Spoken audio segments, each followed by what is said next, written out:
The video you are about to see is my presentation from the 2023 Moxy Summit. Now, this is an online conference of researchers and practitioners who use muscle oxygen NERS sensors in their day-to-day. And I was invited to speak about how we use muscle oxygen in our turbo training studio. Now, the two people that spoke before me were from a company called Trainerized, and they offer a service where you can hire the equipment from them and then do a whole range of fitness tests in the comfort of your own home. They crunch the data and come back to you with a prescribed training method.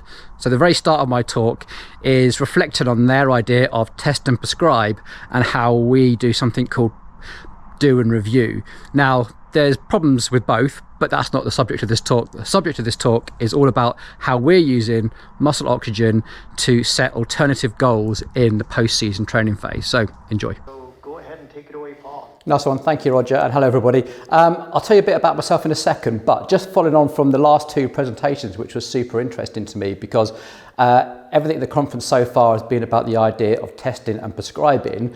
What we do is almost the opposite of that, which is trial and error, plan, do, review. We do everything live with our athletes right next to us here, and everything is about observation, feedback, communication, visual, kinesthetic, audio, all of those things. And it's such a privileged position.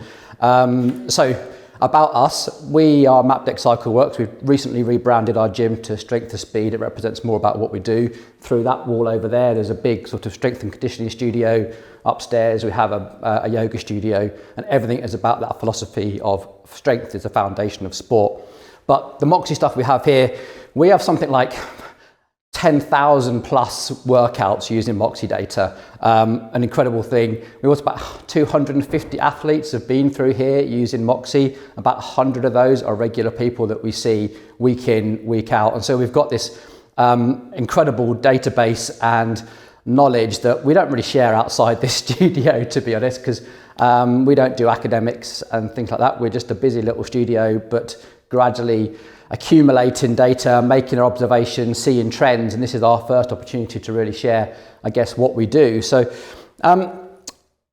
this talk is all about goal setting, because one of the things that really helped us here when we introduced Moxy was that our athletes had a really powerful tool. They could visualize something that was going on with their bodies, and because we train here as a group, they could directly compare and contrast how they performed one week to the next week, or even one day to the next day, and how their performance varied to other people that they might have benchmarked with outside riding or in other workouts. And that was so powerful. And we found that with the sort of the visualization tools that we have here using Perf Pro, the athletes very, very quickly understood the concept of SmO2 and THB. It was a really easy thing to understand. The pain in their legs directly translated to something they could see on the screen.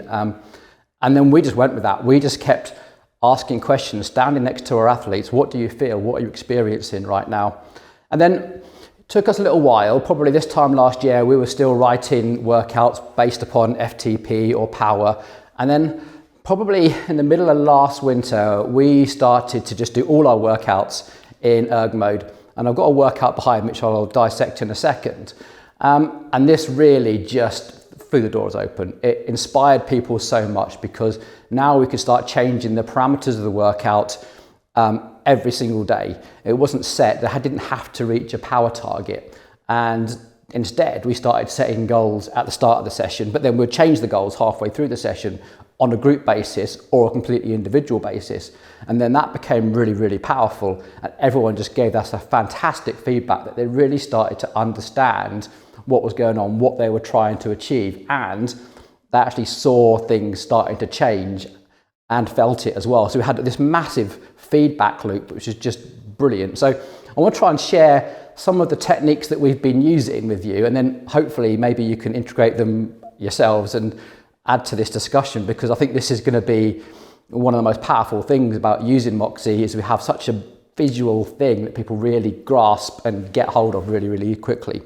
So the big thing is, the big bit of feedback we got was they come into the winter here after training, racing outside, and the feedback we got was, I'm tired of looking at my power numbers, looking at my heart rate numbers, looking at my speed numbers. I need to have some fun, but also I want to have some little goals that I want to try and achieve.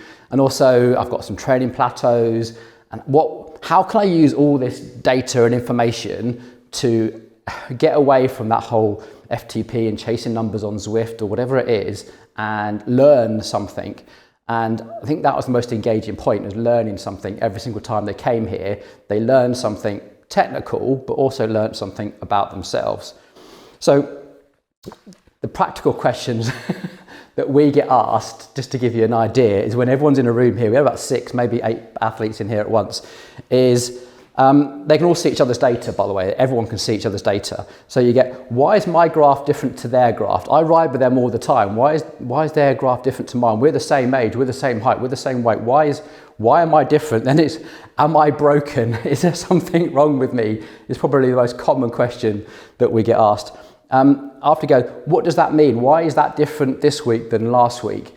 And then how do I use this information to improve something? And it's normally a case of, I want to improve my endurance, my climbing and speed. They're quite broad goals normally. So unlike the previous presentation when you were talking about very specific goals, our goals get quite broad and we help the athlete find their more precise goals, probably the best way of saying that. So we started to set goals based on SmO2 and put everything in course mode, and we'd write a session as we would do normally, you know, with rests and intervals and all that sort of thing, put it into erg mode. Everyone would come in and go, oh my God, that looks impossible today. And we had those reactions, but then after a while, people knew that when they were going to come in here for their session, even if they're a little bit tired or fatigued or something, it would be at their own level and they would still get something from the session.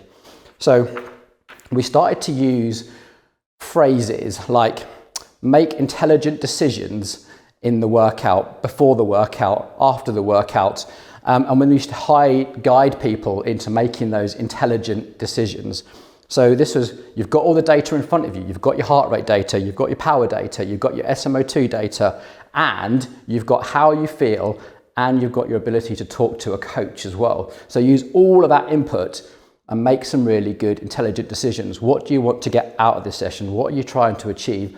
Are you in the right condition right now to get there? i.e., if we're doing some VO2 training, are you actually rested enough to achieve it? You might feel it, but during the warm-up, all your data is not backing up how you feel, or it could be quite the opposite. So we do this warm-up and we review it. And if people are putting their hands up and saying, you know what, I'm not feeling it, what can I get out of this session instead? I've made my journey here, I've got my bike on the turbo trainer, I'm committed to training in this hour, but I'm just not feeling it. What can I do instead? How can I make sure this isn't a wasted training session?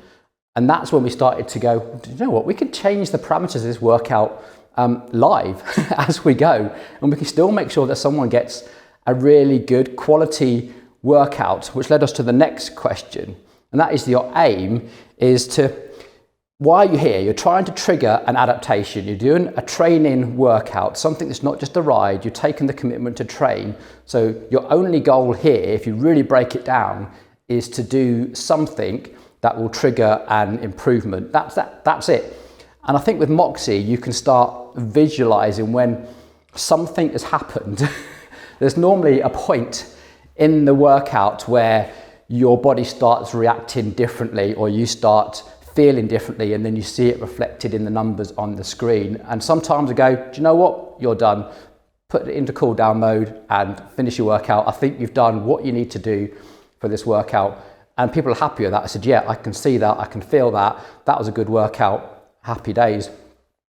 And that really came from people having done FTP type workouts on Zwift, getting through the workout and not really knowing what they had achieved. When they started training with us, it was like, oh, that's what that workout's supposed to feel like. Like, yes, yeah, absolutely. That workout's meant to feel that hard by the end of the workout. And you get this like dawn of realization. It's excellent. So some of the things that we started to do first was warm-ups. And I have to admit, this is, try it yourselves. This is brilliant. It's just to give yourself some goals in the warm-up. And we have got people who come up with the craziest ideas of how to warm up, and everyone's got their own little secret recipe now of how to achieve the best warm up for them. And we just started with a really broad goal. We said, you've got 20 minutes to warm up. I want you to be at your maximum SmO2 by minute 18. go. For a long time, people didn't really get it. You know, do I go hard? Do I go easy? Do I build it up? Do I go high cadence, low cadence? But over the course of a couple of months, a lot of experimentation, watching other people, seeing what they do, a little bit of guidance, a little bit of that plan, do, review process, everyone started to develop their own little secret recipe and then go and apply them to things like cross races and time trial races. And now it's become like a real talking point about what you're going to do in your warm up here while everyone's sort of gathering around and getting ready for the session. It's, the secret recipe kind of gets discussed and refined almost every class. It's brilliant. As a coach, it's so great to just sit back and just watch that process just happen. So warm-ups, brilliant. Such a great way of goal setting through that. And there's loads of imaginative ways you can work with that. Now, in the main sets, this is where we try and set a broad goal to start with, just to get people started. And then we get through the first few intervals and then we'll stand next to our athletes and then refine those goals as we go through the session. Because not everyone has come into the session in the same state of mind and the same sort of state of rested or fatigue.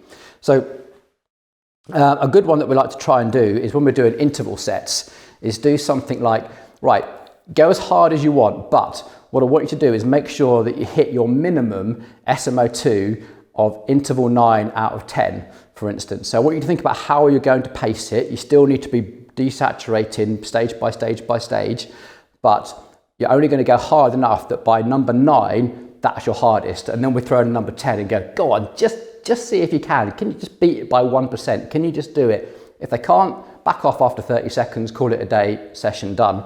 And if they can, brilliant. Well, now you've learned something about yourself.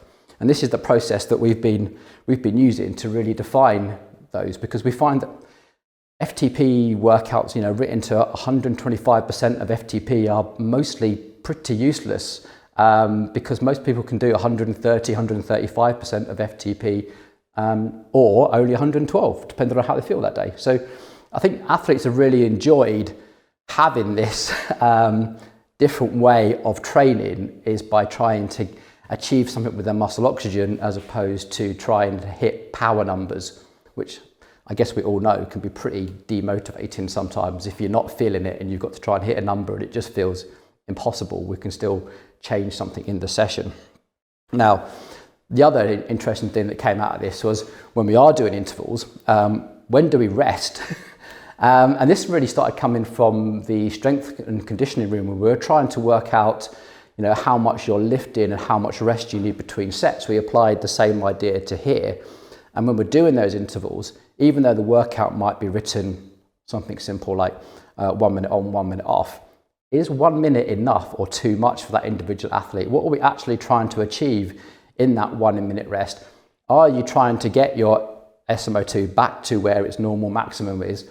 Or are you trying to start the next interval before you get there? Or even are you meant to be having a few moments once you've peaked and allow your SmO2 to come back down again before you then start the next interval? So we played around with these ideas, and actually for a lot of people that changes throughout the workout. So we tried. How does it feel? Can you still get through 12 1-minute intervals at a high intensity, but reducing your rest or adjusting your rest so that your SmO2 always came back to a certain level? And it was dead interesting. People found that they were able to push a lot harder than they thought they could once they started paying attention to their SmO2 levels through the rest. Want to something here. So again, that whole plan, do, review process started and we just ran with it. And now we have sort of workouts like this, which I'm going to run through in a second. In fact, actually, I'm going to run through this now because it's probably going to lead on to the next bit. So this is a very, very easy workout that we set. So quick warm up. Again, people do all sorts of things through that. And then there's two like pyramid type sets. I don't know if you can see just through here. This is really just to try and get everything warmed up because the main bulk of the set are these really, really hard sprints here. So this is meant to be a VO2 training session where the purpose is to get really, really out of breath. And sometimes that can be the goal that we set for the session. Just get really out of breath and see how it goes from there. Broad goals. And then you can see the differences in these athletes. So these two down here are the same. So the blue line you can see is the SmO2. The pale sort of red line is their THB. And if you can see a dark red line, it's their heart rate. Now, this athlete responds as you expect. You know, SmO2 goes up and comes down. This athlete up here hardly desaturates at all. If I zoomed right into that, you would see a range between 89 and 92%.